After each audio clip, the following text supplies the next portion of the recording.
कानपुर से आर्यनगर सीट से एसपी विधायक अमिताभ वाजपेयी से state bureau head Amarendra Pratap Singh ने खास बातचीत की है। नगर सीट से विधायक अमिताभ वाजपेयी हमारे साथ हैं, समाजवादी पार्टी के विधायक हैं। सदन में आज गच्चा शब्द बहुत गूंजा। मुख्यमंत्री ने माता प्रसाद पांडे जी से कहा कि आपने चच्चा को गच्चा दे ही दिया। उनका इशारा शिवपाल यादव की तरफ था और उसके बाद फिर शिवपाल यादव जी ने खड़े होकर अध्यक्ष के आसन की तरफ मुंह करके कहा कि हम 3 साल आपके संपर्क में थे, गच्चा तो आपने भी दिया है। देखिए, बड़े लोगों की बातें हैं, उसमें हम लोगों का बोलना ठीक नहीं है। लेकिन जहाँ तक सवाल गच्चा शब्द का है, वो चूंकि मुख्यमंत्री जी स्वयं में भयभीत हैं कहीं ना कहीं। चाचा ने जवाब दिया है कि उनके ही डिप्टी सीएम जो है वो गच्चा देने को तैयार घूम रहे हैं, तो वो गच्चा शब्द कहीं ना कहीं मुख्यमंत्री जी के आसपास घूम रहा है। हम लोगों को चिंता है कहीं उनको कोई गच्चा ना हो जाए।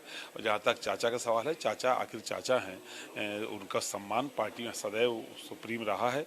ये पार्टी सबको साथ लेकर चलने की पार्टी है, इसलिए सीनियर मोस्ट अनुभवी नेता को सम्मान दिया गया है। हम सब लोग सहमति, चाचा की भी सहमति उसमें शामिल है। मुख्यमंत्री ने यह भी कहा कि भतीजा जो है चाचा से बहुत डरते हैं, चाचा को आगे बढ़ने नहीं देना चाहते। असली बात ये, मुख्यमंत्री जी हमारे नेता से बहुत डरते हैं। मुख्यमंत्री जी को मालूम है कि हमारा नेता ही उनको हराने जा रहा है, तो मुख्यमंत्री जी का ये अपना डर है जो हमारे नेता से वो डरते हैं, इसीलिए वो हमेशा भयभीत रहते हैं। चलिए, हम अनुपूरक बजट पर बात करेंगे। उससे पहले हम आपके यहाँ एक सीट है सीसामऊ, जो कि खाली हुई है अन्य कारणों से। हालांकि 9 विधायक सांसद बने, 9 सीटों तो इसलिए खाली हुई, एक सीट विधायक को सजा होने से आपके यहाँ सीसामऊ खाली हुई। 10 सीटों पर विधानसभा उपचुनाव है। क्या लगता है, लोकसभा चुनाव में सपा जो उठी है ये दोहराएगी, आगे बढ़ाएगी, या अब कुछ बदला नजर आएगा विधानसभा का? नहीं, बेहतर होगा। लोकसभा चुनाव के पहले तो बहुत जगहों पे कार्यकर्ताओं को उम्मीद नहीं थी, बहुत सारे लोगों को उम्मीद नहीं थी कि इतना अच्छा प्रदर्शन होगा। अब तो लोगों का आत्मविश्वास बढ़ गया, हमारे नेताओं का, कार्यकर्ताओं का आत्मविश्वास बढ़ा है, जनता का भरोसा बढ़ा है। बहुत लोग जो तिलिस्म था एक, वो तिलिस्म टूटने की वजह से खुश हैं। तो मुझे उम्मीद है जो आने वाला ये उपचुनाव होगा, ये हमें लगता है 10 में 10 समाजवादी पार्टी और उसका गठबंधन जीतने का काम करेगा।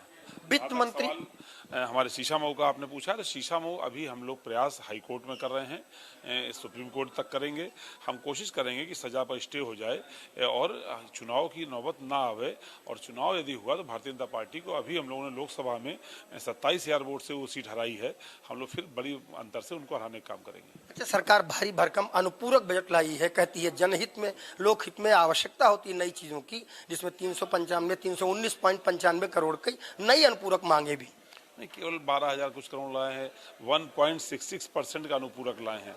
हमें लगता है खाली ये ढोल में पोल है, वो अपने ही गाल बजा रहे हैं। जो पिछला बजट था, इतना बड़ा बजट, ये अभी खर्च तो कर नहीं पाए हैं। उसमें जो लिए गए प्रावधान वो कोई जमीन पर उतरे नहीं हैं अभी तक। लोकसभा की आचार संहिता लगी थी, आचार संहिता में कोई काम धरातल पर हुए नहीं है। ये खाली एक औपचारिकता पूरी करने के लिए, अपने गाल बजाने के लिए बजट लाए हैं। बजट के कोई बहुत बड़ा आकार भी नहीं है और पिछले बजट के मुकाबले वो कुछ भी नहीं। 1.66% उन्होंने खुद बताया है, तो बहुत छोटा बजट लाए हैं और किस लिए लाए अभी तक वो खुद स्पष्ट नहीं है। विधायक अमिताभ वाजपेयी, जिन्होंने सीधे तौर पे सरकार को हर तरफ से घेरा है, निशाने पर लिया है, उन्होंने कहा है 1.66% जैसा बता रही सरकार, अनुपूरक बजट कोई बहुत बड़ा मायने नहीं रखता। क्या सोचकर सरकार इसे लाई है, सरकार ही जान सकती है।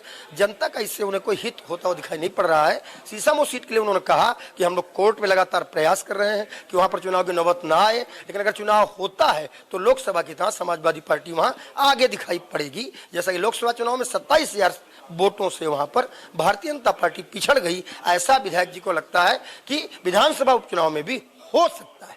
क्या कुछ होगा जनता तय करेगी, लेकिन फिलहाल विधायक जी अपनी बात को लेकर जोश में दिख रहे हैं। जर्नलिस्ट बाकर के साथ अमरेंद्र प्रताप सिंह, खबर 5 लखनऊ के।